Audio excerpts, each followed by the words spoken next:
Le mensonge est dans les bureaux et la vérité est sur le terrain. Le micromanagement, c'est une mauvaise invention. Vous savez pourquoi? Je t'ai donné du boulot, on se revoit dans 30 minutes. Tu l'as pas amené. Qu'est-ce qu'il fait? Et tes relances? Aïe.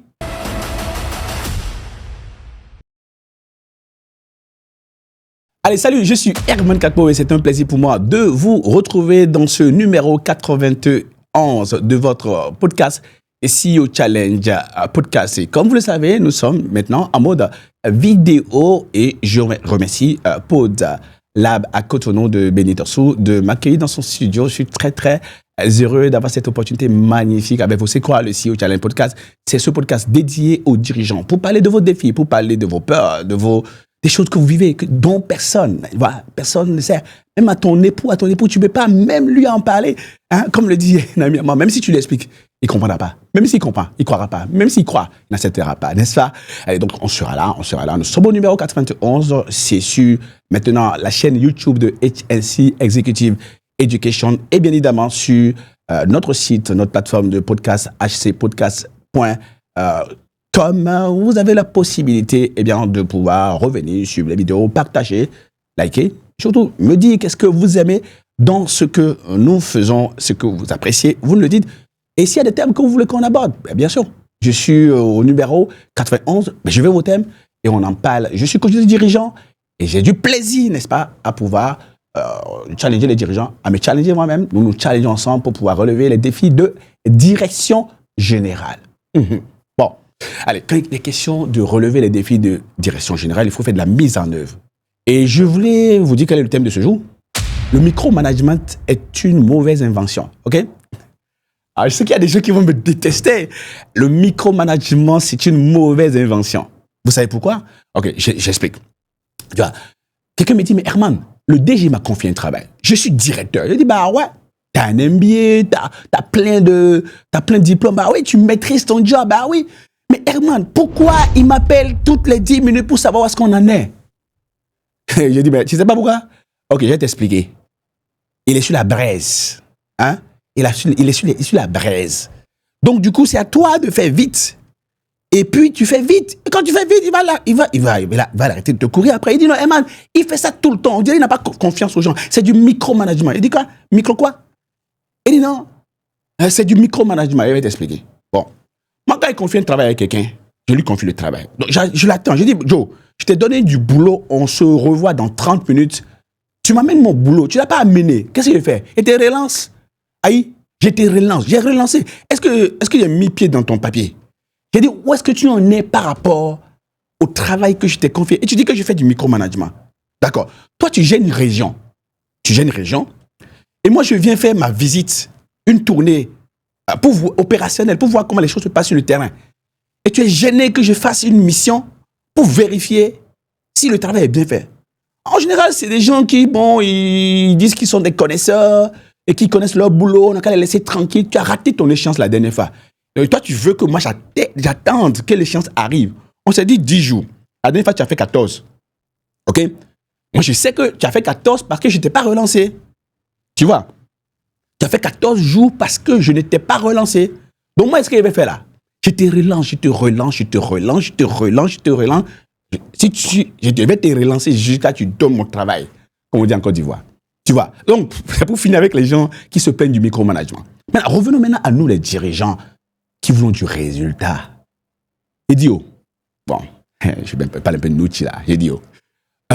Tes instructions ne seront pas suivies si tu ne fais pas le suivi.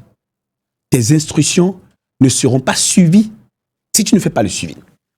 En général, quand je demande à un collaborateur, alors, je sais que mes collègues à HNC, maintenant, ils savent, il y a des phrases que moi, on ne me dit pas. Genre, Emma, ne t'inquiète pas. Il t'a dit que je suis inquiet. Il t'a dit, on en est où? C'est-à-dire que quand on a un projet, quand on a un dossier, il y a des étapes. Dis-moi, on est à l'étape 2 sur 10. C'est-à-dire, je suis à 20% de réalisation. Give me a number. Donne-moi juste un chiffre. Bon, ça, on va en parler après. C'est-à-dire que les gars, ils te disent qu'ils sont à 20%. Et puis, quand tu regardes après, tu dis, ils ne sont pas à 20%, ils n'ont même pas commencé. C'est là que tu te fais avoir. Je vais commencer par attirer l'attention de nous, les dirigeants, sur quelques principes. Le premier, le pilotage est sur le terrain. J'ai le DRH de l'électricité du Mali, M. Sidiki, docteur. Il a écrit beaucoup de livres sur le management des ressources humaines. Il a écrit des livres sur l'intermédiation sociale. Il était venu à un de nos workshops à Accra sur le management du capital humain. Et il nous disait quelque chose de très important. Il dit, Herman, chers participants, le mensonge est dans les bureaux et la vérité est sur le terrain. C'est-à-dire que les gens viennent te dire, dans une réunion, DG, c'est bon, on est à 96%, vu le délai qui reste, nous pensons qu'à échéance, nous serons bons. OK. Cher DG, cher dirigeant, est-ce qu'en général, à échéance, c'est bon? Si à échéance, tu sais qu'en général, c'est bon, c'est pas bon. Donc, tu te fais avoir. Donc, on te dit de ne pas micromanager, c'est-à-dire de ne pas aller dans les détails. Tu vois ça? On dit le diable est dans le détail. Donc, tes gars te disent, ne va pas dans le détail parce qu'ils ne veulent pas que tu voies leurs défauts. Ne viens pas sur le terrain. Non, DG, ce n'est pas la peine de vous déplacer. Ah bon? Quand le gars te dit c'est pas la peine de te déplacer, il a peur que tu voies cheveux dans poux. Non, poux dans cheveux. Il a peur. Il veut pas que tu viennes. Il veut pas que tu t'approches de son gombo. Il se joue les rois là-bas. L'autocrate. Il veut pas que tu viennes sur le terrain. Rappelle-toi quelque chose de très important. Le mensonge est dans les bureaux. La vérité est sur le terrain. Ça fait un. Deuxième chose, il y a ce qu'on appelle le reporting-based management. C'est-à-dire que les gars t'envoient des tableaux de bord très propres. Vous avez fait des réunions, des revues de performance par Teams. Ils ont rassuré. Toi, tu as vu le rapport, tu as lu ça, c'est sérieux, c'est hier, c'est propre. Le PowerPoint qu'ils ont déroulé pendant la revue de performance est rassurant. Et puis, on est arrivé au 30 septembre. Et puis, on dit, OK, c'est quoi votre atterrissage? Et puis, ils commencent à bégayer. On arrive au conseil budgétaire au mois de novembre. Et puis, les gars doivent te donner les infos. Et puis, tu vois que non, ce n'est plus vrai. Tu t'es fait avoir. Arrêtons de faire du reporting-based management. Là où on compte sur les rapports, là, moi, je préfère la vidéo. Audio, là, ça ne me rassure pas. La vidéo. Et voir sur le terrain. Prends la photo et voir. Si je ne suis pas rassurant, mais je viens directement sur le terrain pour comprendre de quoi il est question. C'est ça le micromanagement? OK, let's go. C'est quoi le management? Le management, c'est quoi? 1. Prévoir ce qu'on a à faire. 2. Faire ce qu'on a prévu de faire. 3. Vérifier si on a fait ce qu'on a prévu de faire. Donc, il est de l'ordre du management de vérifier.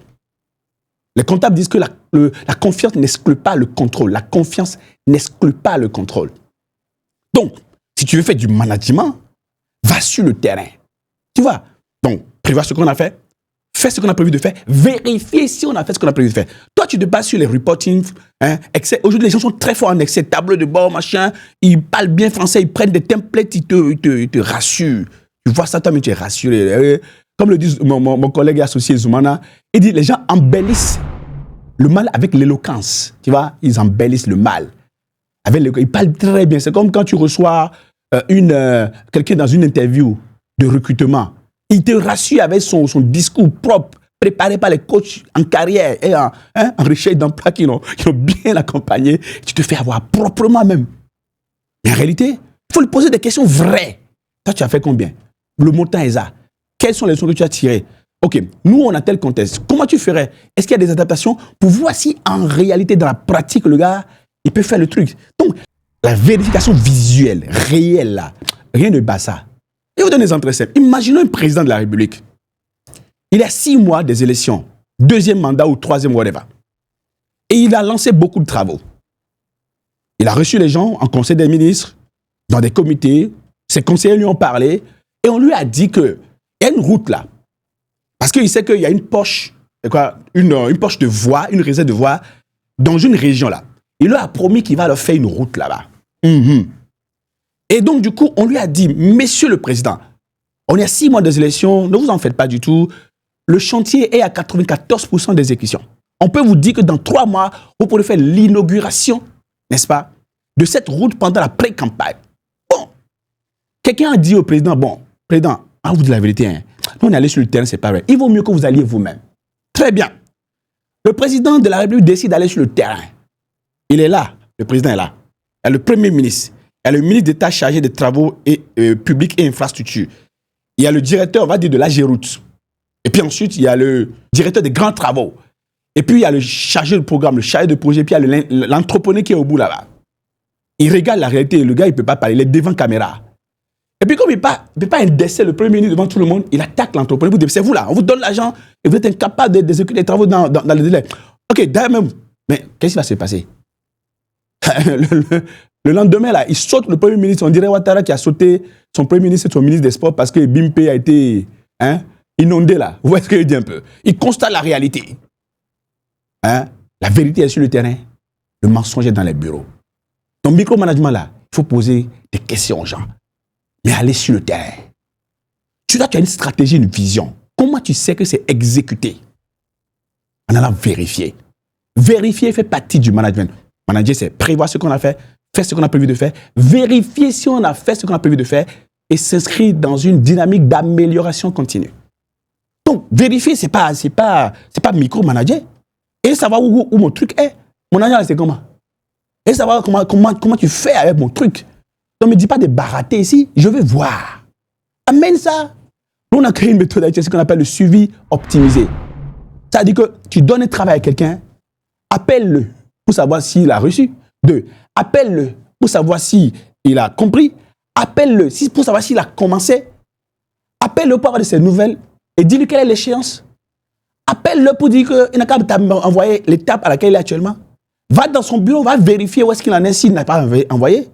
Dis-lui, mais Joe, comme tu es à 40%, donc je sais qu'il reste 60%, donc tu as fait ton travail et puis moi, mon travail demain matin à 10h. C'est du micromanagement, ça?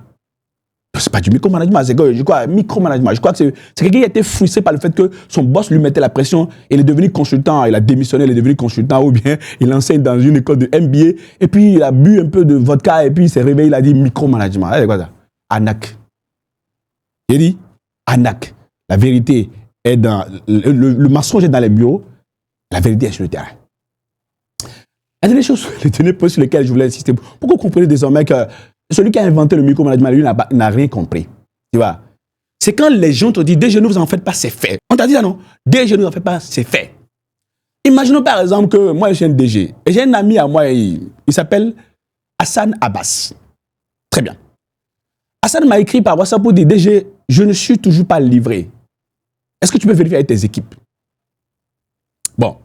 J'appelle mon directeur des opérations. Il dit, Déo, bonjour, tu vas bien? Il dit, oui, DG. Très bien. J'ai un message bizarre de Hassan Abbas. Et je me demande si c'est lui qui se trompe ou bien c'est ses équipes qui n'ont pas dit la vérité ou bien c'est vous qui... Hey, vous l'avez livré? Il dit, oui, DG, ne vous en faites pas, il a été livré, j'ai vérifié, c'est pas fait, ne vous inquiétez pas, c'est livré. Vous pouvez le rassurer. Bon, le DG reprend son téléphone. Il appelle Hassan Abbas. Bonjour Hassan. Écoute, je ne comprends pas, peut-être que tes équipes n'ont pas dit, mais moi, mes équipes, je viens d'avoir au téléphone mon directeur des opérations qui me rassure quant au fait que c'est fait, c'est livré. Bon. Hassan Abbas dit, mais DG, je ne sais pas comment tes collaborateurs étaient pas là, hein, mais dans la réalité, je n'ai pas été livré. Hein, je n'ai pas été livré, DG. Vérifiez avec eux. Il dit, bon, écoute, Hassan, garde l'écoute. Le DG tape le combiné. Il dit, mais Déo, c'est comment? J'ai au téléphone Hassan. Il me dit qu'il n'a pas été livré. Entre-temps, le DG met le Déo sur haut-parleur. N'est-ce pas? Très bien. Et puis, le Déo lui dit, bon, DG, laissez-moi vérifier, je vous reviens. Donc, tu vois, le gars, il est en train de dire, comment il t'a dit que c'est fait là? Lui-même, il n'a même pas vérifié. Tu vois? Il n'a même pas vérifié. Donc, la même personne va dire, quand tu vas appeler ses collaborateurs, son chef de service qui est sur le projet, quand tu vas appeler, et puis, ou bien le chef d'atelier, quand tu vas aller dans l'usine pour vérifier là, lui, il te reproche d'avoir fait du micromanagement. Alors qu'il t'a honni, alors tu as mangé la honte devant Hassan Abbas, en direct. Et Hassan Abbas découvre que tes collaborateurs sont en train de t'arnaquer comme ça. Ah, les gens me disent que c'est quoi, le micromanagement. Non, j'ai dit c'est une mauvaise invention. Quelqu'un a bu vodka, ou bien il a bu whisky matin, ou bien là, non, c'est Bangui il a bu. On dit tchoukoutou, trop salé. Et ça, il a bu, il a créé ça. C'est une mauvaise invention. Elle dit que vous devez aller vérifier sur le terrain, poser des questions. Quand vous avez dit que c'est bon là, dites, ok, je peux venir voir? C'est ça. Je vais finir par un exemple. Un DG m'a dit, Herman, par rapport à l'année 2020, je compte ouvrir des agences. Je dis, combien DG? Il dit 3. Très bien. Il y a un au premier trimestre. OK. Et un deuxième au deuxième trimestre. Il dit, OK. Et puis, une troisième agence au troisième trimestre. Il dit, oh, magnifique. D'accord. Mais tu lances quand? Il dit, non, moi, le 1er mars, on lance la première agence. Il dit, tu es sûr? Il dit, oui. D'accord. Bon, est-ce que tu as demandé à tes gars, est-ce que le contrat a été signé? Il dit, oui, ils m'ont rassuré. Ils ont commencé les travaux. Il dit, j'ai même signé tout. Il dit, d'accord. Très bien. Pose la question à ton gars, à quel niveau d'exécution la préparation de l'agence est. Il pose la question au gars, le gars ne peut pas le dire. Et DG, voilà ce qu'on va faire. Tu prends ta voiture, tu demandes au gars de rentrer dans ta voiture. C'était à Boycon, au Bénin. Tu vas à Boycon, le DG, il m'écoute, il sait de quoi je parle. Tu vas à Boycon. Et puis tu vas voir où est-ce qu'il en est. Il arrive, il se rend compte de ce que, oui, c'est vrai qu'ils étaient sur un premier contrat de location d'une agence, mais finalement, le lieu qu'ils voulaient prendre a été loué par une autre personne. Conséquence, il n'y a pas de contrat. Donc, on ne sait même pas où l'agence sera. Et c'est quand il va à Boycon qu'il découvre ça. Quand il revient, il me dit, Herman, tu as raison. Tu as raison. OK, suivi optimisé. Il dit, oui, j'ai suivi optimisé. Il a fait tellement de suivi optimisé au point où ces collaborateurs-là, ils ne lui mentent plus. Allez, j'étais très heureux d'avoir été avec vous pour ce nouveau numéro de votre podcast, de CEO Challenge Podcast. Si vous avez aimé, vous partagez. Vous avez la possibilité maintenant de liker la chaîne HLC Executive Education et aller souvent sur notre plateforme htpodcast.com pour découvrir d'autres podcasts. Et entre-temps, vous avez besoin de formation, de coaching pour vous challenger en tant que dirigeant parce que parfois, on peut être très seul. Eh bien, ça se passe avec HLC Executive Education. Et entre-temps, si vous n'êtes pas encore inscrit pour notre workshop sur la puissance mentale et la résilience managériale au Cap-Vert, ça sera à Île de la Salle, au Melia Dounas Hotel. Île de la Salle, c'est du 26 janvier au 27 janvier, on m'a dit, ouais, au 31 janvier, pendant 6 jours, nous sommes enfermés. On va parler en dirigeant en pleine mer sur une île magnifique, dans un hôtel Melia magnifique, pour se revigorer et trouver de l'énergie, de la force pour pouvoir passer une excellente année. Ça se passe sur thenescioworkshop.com pour s'inscrire ou bien contacter nos filiales ou les liens qui sont proposés juste en bas pour vous. Allez, on se parle dans 2 jours pour un nouveau numéro de votre podcast, de CEO Challenge Podcast. Ciao.